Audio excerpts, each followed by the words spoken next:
층간소음으로 다투던 남성이 흉기를 들고 난동을 부리는 현장이 있었습니다. 그런데 이 현장에서 경찰관이 이를 제압하지 않고 사실상 현장을 떠나, 그러니까 현장을 도망쳐서 논란이 되고 있습니다. 도망쳤다는 표현이 좀 심하다 싶을지도 모르겠는데요. 한번 이야기를 들어보십시오.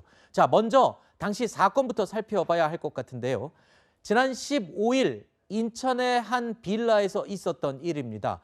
층간소음으로 자주 다툼이 있었던 3층과 4층이었는데요. 특이하게 아랫집에서 문제를 제기한 게 아니라 윗집에서 계속 지속적인 소음 문제를 제기해 왔다라는 게 특징이었습니다. 그렇죠? 네, 그렇습니다. 이제 A 씨, 소위 이제 범행을 저지른 사람인데 이 사람이 이제 처음에는 두 사람 사이가 안 좋았던 것 같아요. 네. 3층과 4층 사이에 무슨 일이 있었는지 8월부터 다투고 난 뒤부터 서로 사이가 안 좋았고 2층에 있는 사람이 아래층에 있는 집에 뭐 막대기 같은 걸로 계속 치는 거예요. 아래층에다가. 네, 그럼 아래층에서 얼마나 이게 스트레스 받겠습니까? 네. 소리가. 그러니까 나중에 또 화가 나니까 아래층에서도 또 쳤어요. 그러니까 이제 서로 충돌이 일어났고 이런 기본적인 어떤 안 좋은 사이가 결국 범행으로 이루어진 건데 위층에 있는 사람이 하루는 이제 또 화가 나서 내려와서 항의를 했던 거죠. 항의를 했는데 항의한 내용이 뭐냐면 현관문 닫는 소리가 너무 시끄럽다는 거예요. 네.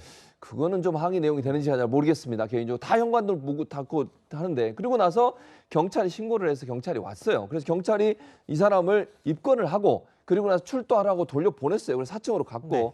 3층에 경찰관이 한 명의 경찰관이 남아있었고 한 명의 경찰은 밑으로 내려갔는데 이제 피해자에게 조사를 받고 있을 거 아니에요. 그 사이에 이 4층에 있는 사람이 다시 내려온 거예요.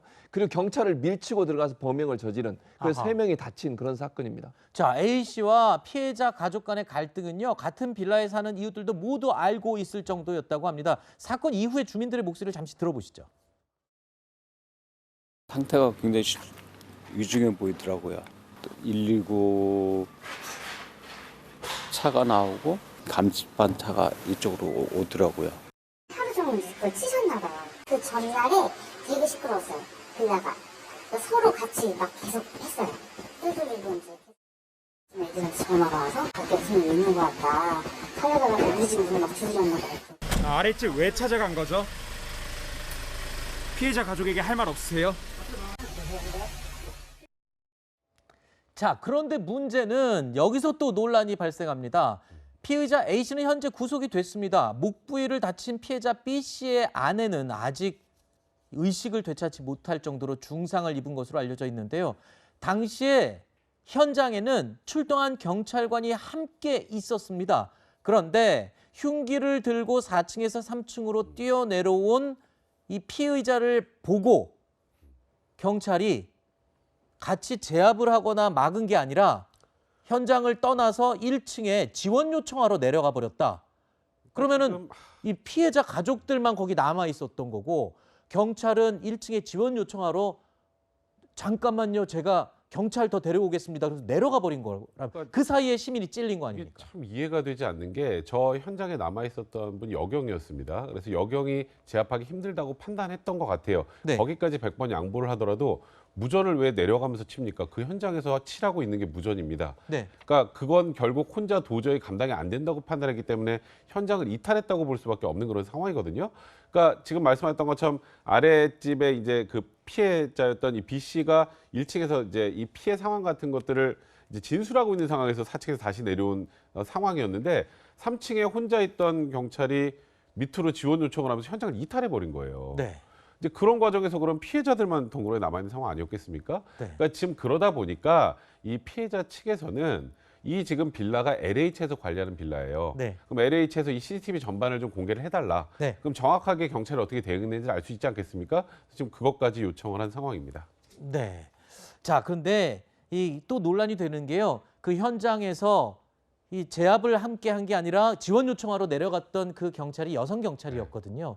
그런데 문제는 이겁니다. 경찰이 같이 두 명이 올라와 봤더니 정작 그 피해자의 딸인 20대 여성이 범인의 손목을 잡고 제압을 한 상태였거든요. 네, 그렇죠. 이렇다면 또 얘기가 달라지는 거 아니겠습니까? 그러니까 지금 말씀하셨던 것처럼 어떤 상황에서도 물론 뭐 그 경찰관 입장에서 본인이 제압하기 힘들다고 판단해서 그랬는지 모르겠습니다만 시민의 생명과 안전을 지키는 직업이 바로 경찰이죠.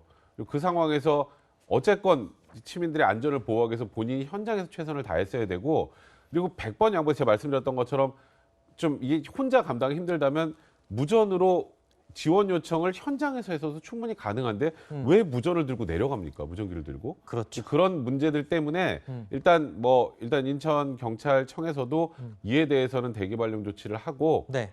일단 현재 그 당시 상황에서 어떤 일이 있었는지를 좀 정확하게 파악해 보고 있는 상황인 것 같습니다. 물론 경찰도 사람입니다. 맞습니다. 경찰도 사람이고 경찰이 본인이 이 칼에 찔릴 위협에 처했다 그러면은 글쎄요, 그 순간적으로 그런 판단을 할 수는 있어요. 근데 또 생각보다 굉장히 늦게 지원 병력과 함께 올라왔거든요. 그 이유를 알아봤더니 지원 병력을 부르러 내려갔다가 공동 현관문이 닫히는 바람에 카드키가 없어서 빨리 못 올라왔답니다.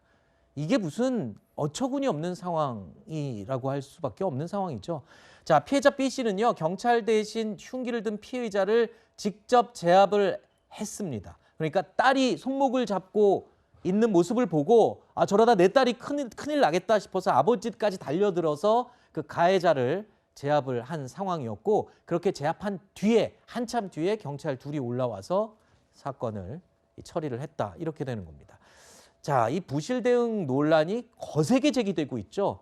그러자 인천경찰청장이 공식 사과를 했습니다. 그리고 이 해당 직원들에 대해서 감찰 착수했는데요. 엄중하게 책임을 묻겠다라고 밝혔습니다. 현장에 출동했던 경찰관 2명은 지금 현재 대기 발령 조치를 받았습니다. 자, 제압 대신에 지원 요청을 하러 간 경찰관. 그 경찰관이 여성이란 사실이 알려지면서 일부 온라인 커뮤니티에서는요.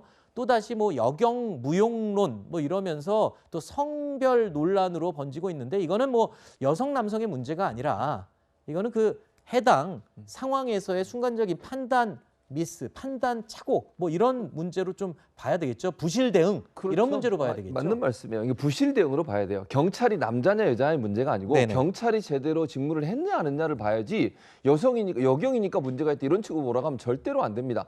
수없이 많이 열심히 일하고 있고 정말 현장에서 몸을 사리지 않고 뛰고 있는 여경들이 있는데 여경이기 때문에 이랬다 이렇게 절대 몰고 가면 안 되고요.